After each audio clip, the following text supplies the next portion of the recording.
আসসালামু আলাইকুম রহমতুল্লাহি ওয়া বারাকাতুহু। ওয়েলকাম টু মাই চ্যানেল মিসেন্দার ব্লগ অ্যান্ড কুকিং। আমি মোনালিসা আহমেদ আবার নতুন একটা রেসিপি নিয়ে হাজির হয়েছি। সবাই কেমন আছেন? আশা করি আল্লাহর রহমতে অনেক অনেক ভালো আছেন। আমরাও ভালো আছি আলহামদুলিল্লাহ। আজকে খুব সাধারণ একটা রেসিপি, সেটা হচ্ছে চিংড়ি মাছের ঘিলু। এটা সচরাচর সবাই রান্না করতে পারে, বিশেষ করে যশোর আর খুলনা যাদের বাড়ি তারা এটা খুব ভালোভাবে রান্না করতে জানে। আর যারা যারা এই ভিডিওটি দেখবেন যশোর বা খুলনার, কোথাও ভুল ত্রুটি হলে কমেন্ট বক্সে অবশ্যই জানাবেন। তা আমি যেভাবে রান্না করি সেটাই আপনাদের সামনে শেয়ার করতেছি। প্রথমে আমি এখানে হাফ কাপ পরিমাণে সয়াবিন তেল, হাফ কাপ পরিমাণে পেঁয়াজ আর 5 থেকে 6টা কাঁচামরিচ ফালি দিয়ে হালকা গোল্ডেন ব্রাউন করে ভেজে নিলাম। এর মধ্যে দিয়েছি 1.5 চামচ পেঁয়াজ বাটা আর দিয়েছি 1 চামচ হচ্ছে রসুন বাটা দিয়ে এটাকেও একটু নেড়ে চেড়ে একটু ভেজে নিলাম।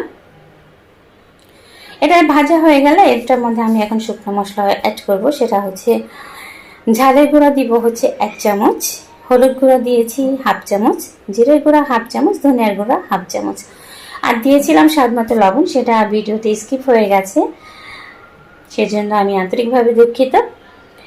বেশ কিছুক্ষণ নেড়েচেড়ে কষে নিয়ে এখন আমি বেশ খানিকটা পানি দিয়ে দিয়েছি। এই পানিটা দিয়ে হচ্ছে আমি মশলাটা খুব ভালোভাবে কষে নিব, যাতে মশলাটা খুব ভালোভাবে রান্না হয়।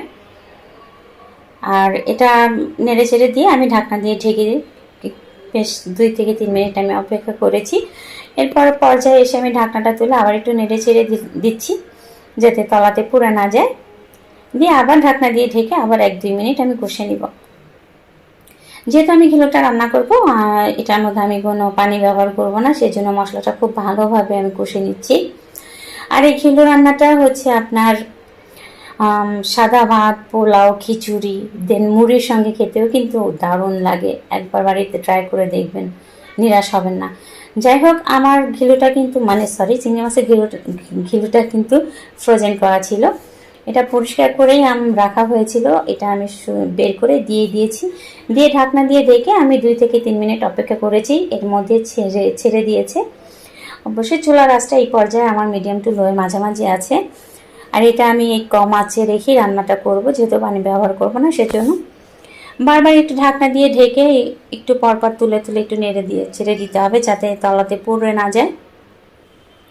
আমার ভিডিওটা যদি ভালো লেগে থাকে তাহলে প্লিজ, যদি ইউটিউব থেকে ভিডিওটি দেখে থাকেন তাহলে চ্যানেলটি সাবস্ক্রাইব করে পাশে থাকা বেল আইকনটি ক্লিক করে দিবেন, লাইক করবেন, শেয়ার করবেন, আর আপনাদের মূল্যবান মতামত কমেন্ট বক্সে জানাতে একদমই ভুলবেন না। আর যদি ফেসবুক পেজ থেকে দেখে থাকেন তাহলে পেজটি ফলো দিয়ে সঙ্গেই থাকবেন। এই পর্যায়ে এসে আমার রান্নাটা অলমোস্ট ডান।